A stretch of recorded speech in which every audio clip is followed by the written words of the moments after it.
Nah, jadi amal pertama adalah dzikir. Nah, termasuk dzikir-dzikir merenung, Pak. Kan tadi ke alam teh dzikir sami kunaonnya ieu teh diciptakan sapertos kieu, kunaonnya diciptakan sapertos kieu.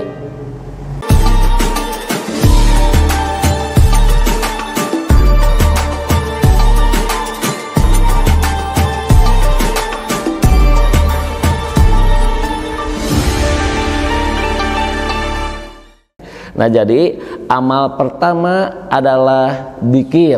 Nah, termasuk dzikir-dzikir merenung, Pak. Kan tadi ke alam teh dzikir sami kunaonnya ieu teh diciptakan sapertos kieu, kunaonnya diciptakan sapertos kieu. Termasuk, Pak, ini ada penelitian yang terbaru mengenai banjir Nabi Nuh. Tuh, Pak, batur mah nepi ka nelitian bekadi ya, Pak. Ini dapatnya oleh profesor dari Rusia, Pak. Ternyata saur si profesor, air yang ditumpahkan oleh Allah untuk menghabisi atau untuk menenggelamkan kaum Nabi Nuh itu adalah ada airnya sampai hari ini. Apa buktinya? Kata si profesor, karena dina Qur'an teh hei langit berhenti, hei bumi telan, Pak. Itu ada di Al-Quran, Quran surat 11 dari ngawitan 42, pas nama opat-opat ya Bu. Ketika Nabi Nuh diolok-olok, kemudian kata Allah, hei Nuh, buatlah bahtera. Nah, dibuat bahtera di ayat ke-42, maka tanur mulai memancar, Pak. Kemudian, hei umat-umatku naik semuanya ke perahu. Nah, pada waktu itu yang beriman hanya sedikit, termasuk anaknya pun gak ikut yang naik. Nah, ketika cenah ombak ini sudah laksana gunung, maka anaknya berlari, Pak, ke sebuah gunung yang jauh. Maka kata Nabi Nuh, hei anakku, engal ka dieu ngiring kana perahu. Kata anaknya, moal Pak, aku akan lari, akan berlindung di gunung ieu. Ternyata air beki naik, anaknya terseret oleh banjir hebatnya Nabi Nuh. Nah, diteliti oleh para ilmuwan, berapa lama banjir Nabi Nuh ini? Itu diprediksi sekitar 6 bulan perjalanan. Genep bulan Bu, angklung-angklungan dina ombak anu setinggi gunung. Nah, ketika angklung-angklungan ini, kemudian kata Allah, hei langit berhenti Bu, teh hujan deui. Kemudian hei api telan eta airmu. Maka bahtera Nabi Nuh ini terdampar di Bukit Judi yang sekarang ada di Yordan, Pak. Nah, itu kan Bapak-bapak Sir Artos, silahkan Pak ke sana. Teliti, Pak. Mendingan CF Artos, Pak, untuk meneliti Al-Qur'an daripada CF Artos terpuguh. Teliti, Pak, yang kota-kota yang ada di Al-Quran. Mau ke Mesir, ke Yordan, kemudian mau ke mana nih, Bu? Nah, ya Turki, aya Turki tah aya Pak, Turki mah aya ge aya nu di penelitian bahwa Ashabul Kahfi, tapi itu aya 3 pendapat, Turki, Syria, dan Yordan. Nah, ini yang 3 ini Pak silahkan teliti, itu Ashabul Kahfi. Nah, kemudian Pak, ketika hei bumi telan gitu. Tah, ketika bumi telan berarti cair teh ayeuna bumi gitu. Lawan kieu mah hei bumi buanglah airmu ka laut, Pak, eta teh cairna. Karena kata-kata di Qur'annya hei bumi telan cenah, maka si profesor itu Bu penasaran, bener lamun ditelan teh aya. Dia ngebor Pak tanah sampai kedalaman puluhan kilometer, ribuan kilometer. Kata beliau bahwa ternyata lapisan bumi ini ketika ditobroskeun ke handap Pak, itu teh longgar, berbentuk batuan-batuan. Nah, terus diteliti ada debit air yang sangat tinggi. Diteliti ternyata airnya pun bukan air masa kini, gitu kata dia. Diprediksi ini air teh yang pernah menenggelamkan dunia. Tuh, Pak, si profesor Rusia itu langsung masuk Islam gara-gara penelitian Al-Qur'an, Pak. Tak iya yang disebut dengan tadabur Al-Qur'an, batur mah neliti nepi kadinya tentang keajaiban-ajaiban Al-Quran. Bapak Ibu terus kemana neliti Al-Quran?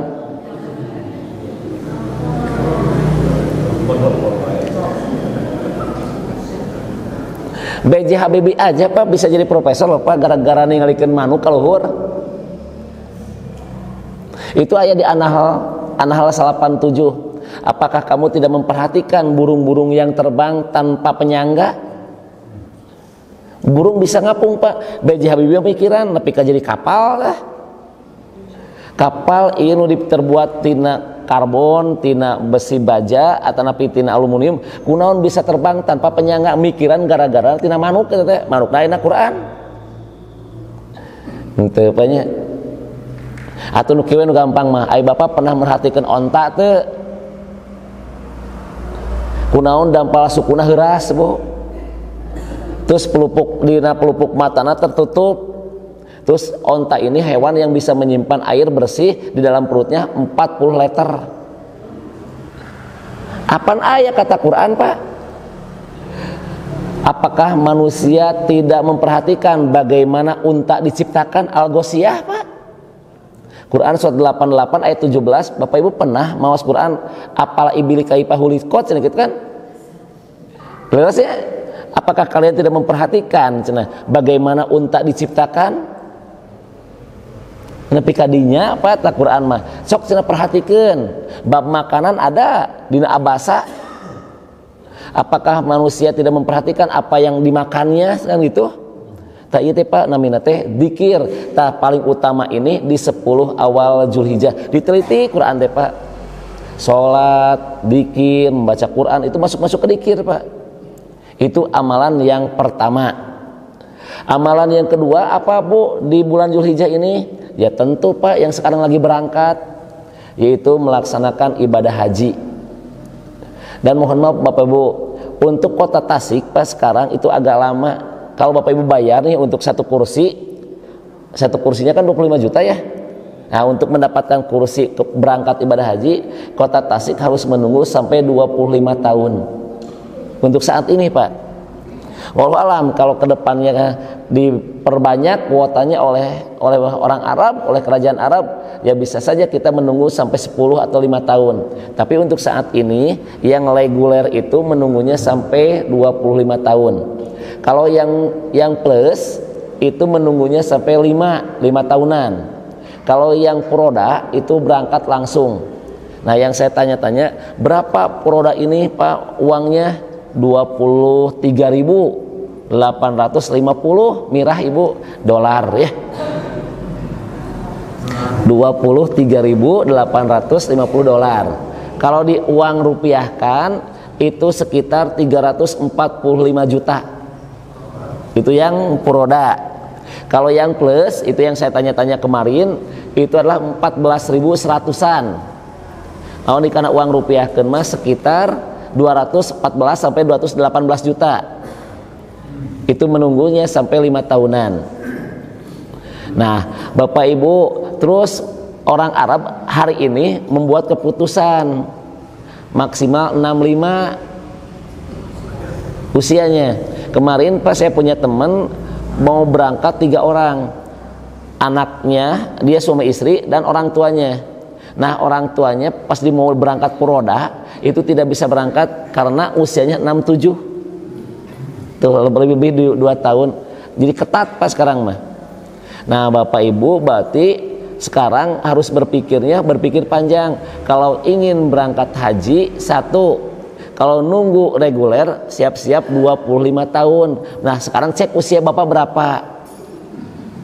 Nah, berarti Bapak harus berpikir ulang kudu kumanya berarti hiji yaitu dengan cara plus. Ku plus ayeuna angkatna. Lamun teu ku plus maka Bapak kudah Proda langsung berangkat. Teu tiasa deui ya berarti umroh. Nah, wihani Pak, keur mah urang teh ibadah haji teh hese lami bari mahal ku Bapak dibuat ria tah eta rugina Pak. Hati-hati Pak, jangan dirusak ini amal ibadah. Rasulullah dalam sebuah hadis, tidak ada yang setimpal dengan haji yang mabrur maka kecuali surga jaminannya. Tuh, lamun tes berbau surga Pak, maka setan terido diganggu terus Pak ku setan mah. Supaya naon? Supaya manusia menampakkan amalnya biar ingin disanjung oleh manusia alias ria. Hati-hati Pak, lebar. Ibadah kali itu teh belum tentu tiasa deui, mahal, bari capek, tapi orang hayang disanjung ku jalmi. Nah, alat untuk ria ini Pak hari ini mah. Alat untuk ria teh yaitu HP. Hati-hati jangan dirusak. Ustaz nanya abi teh kenging foto-foto, ya mangga wae Pak, kenging foto-foto mah. Pertanyaannya tinggal munculkeun kieu, lamun kita di-upload ke Facebook, hati aman enggak, gitu aja. Dak babria mah tidak ada yang tahu kecuali dia sendiri dengan Allah. Dan Bapak ketika ada orang yang mengupload, itu kita tidak bisa mengatakan si eta meni rianya tetiasa Pak. Ria mah antara dia aja dengan Allah, kayak dibuktikan di akhirat.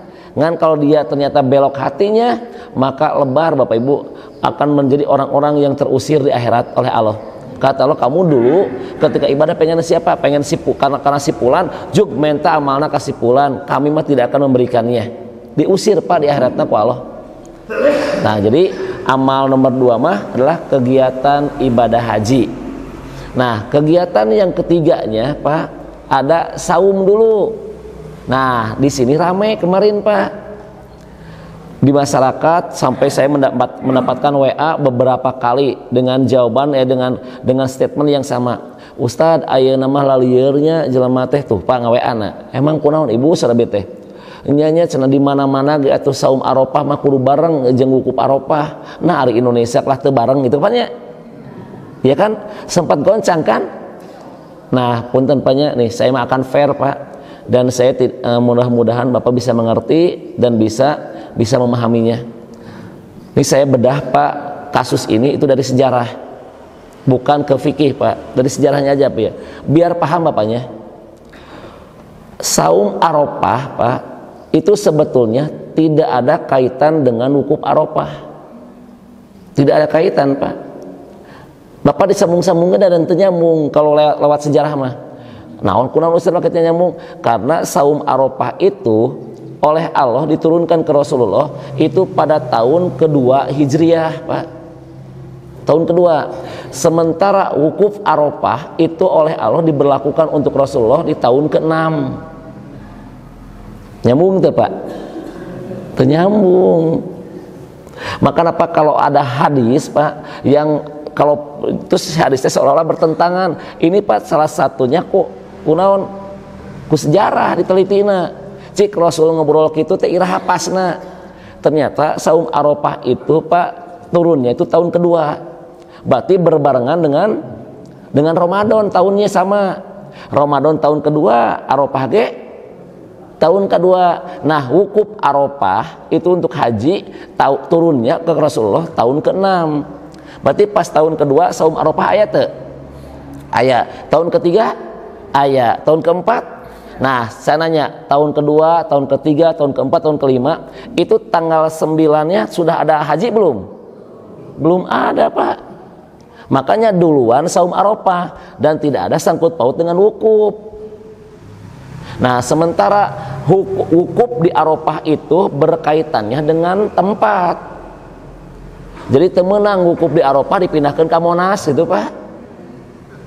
Temenang di itu tempatnya. Sementara saum Arafah mah erat kaitannya dengan hilal Pak. Dengan hilal. Hilal tiap negara beda.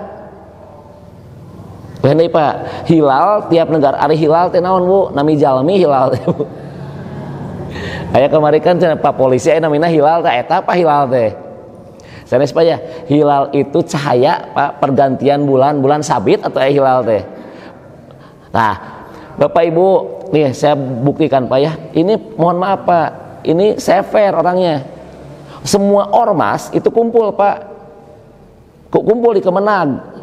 Diuramakan kieu da gara-gara cenah pemerintahna terasepeun ke Arab. Nah, jadi kadinya ngabahas teh nyambung Pak. Ini tidak ada sangkut pautnya Pak. Nah, Kemenag itu kan punya ormas Pak di bawahnya. Itu ormas kumpul semua.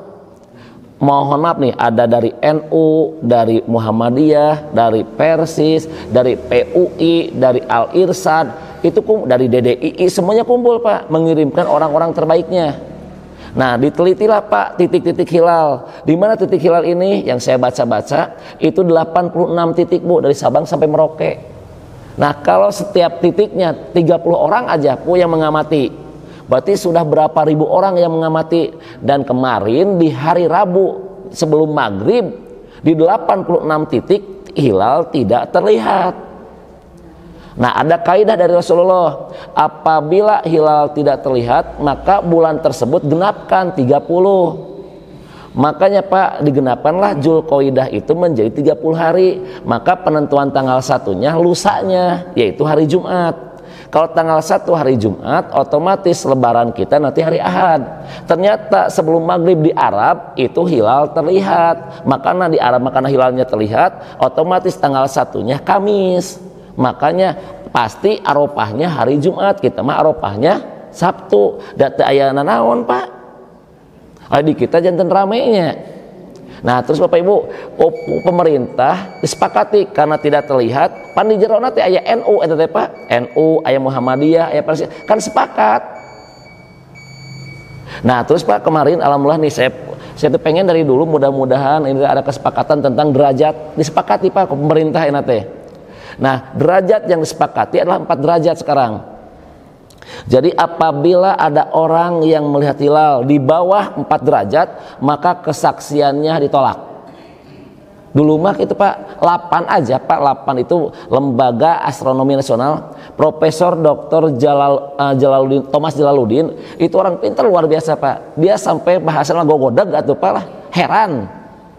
Kata dia, kami 8 itu mempunyai alat yang sangat canggih Pak, luar biasa. Dengan alat yang canggih ini, itu hilal di bawah 4 derajat tidak akan terlihat Pak, memakai alat yang sangat canggih. Tapi di Indonesia mah tanpa alat bisa ditempuh gitu Pak. Kata Profesor Thomas, saya tuh di 8 itu bukan satu, udah puluhan tahun Bapak Ibu. Kata dia sampai aku mah heran gitu Pak. Kami mempunyai alat yang sangat canggih luar biasa, hilal di bawah 4 derajat itu tidak akan terlihat. Kau mau hujan, kau mau mendung gitu. Tapi di Indonesia kami melihat hilal gitu Pak. Mata ya udah, kalau sudah melihat hilal disumpah, kalau sudah disumpah dan dia benar, maka seluruh Indonesia pasti saum besoknya. Itu Pak keungeut teh. Nah, di tahun-tahun kemarin itu Pak ada yang melihat hilal di ketinggian 2 derajat, dinyatakan kami telah melihat 1 derajat kami melihat. Padahal kata alat yang canggih tidak bisa. Nah, kalau tidak bisa, maka genapkan bulan tersebut menjadi 30. Akhirnya tanggal satunya lusa. Nah, inilah terjadi di tahun ini. Jadi 86 titik tidak terlihat, maka otomatis tanggal satunya lusa alias Jumat.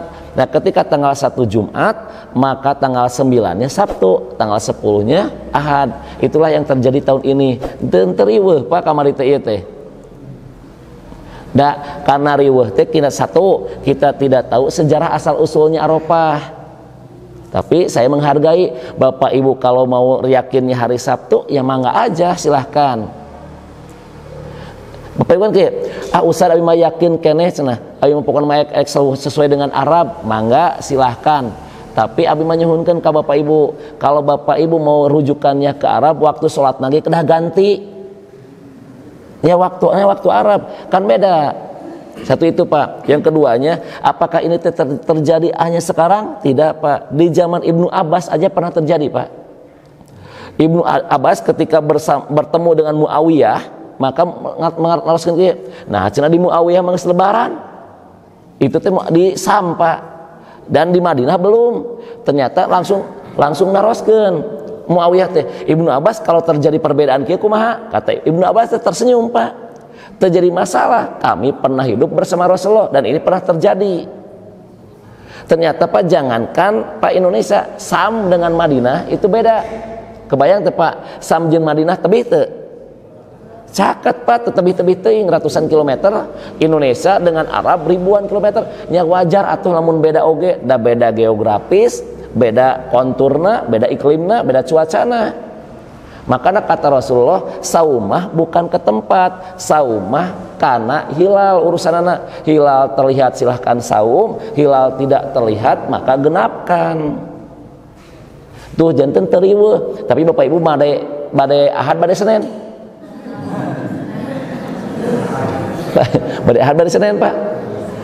Ahadnya insya Allah ya, mudah-mudahan kita. Tapi Bapak Ibu tolong hargai yang berbeda, hargai. Mungkin dia keyakinan seperti itu Pak. Siapnya?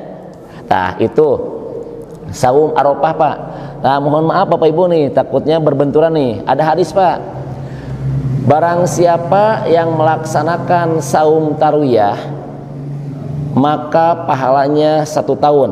Barang siapa yang melaksanakan saum Arafah, maka pahalanya 2 tahun. Mohon maaf Pak, Ibnu Al-Jauzi berkata hadis ini palsu. Tuh, sanes Abi Pak, Saur Ibnu Al-Jauzi. Nah, hadis ini maudhu, palsu. Jadi anu kita laksanakan mah kalau bisa mah tanggal 9 saja ya. Nah, terus aya tanggal 10 na Pak. Bu, ari tarwiyah teh naon atuh? Bu, halo. Tuhnya Bapak Ibu mah. Bu, naon Bu? Beringat-ingat.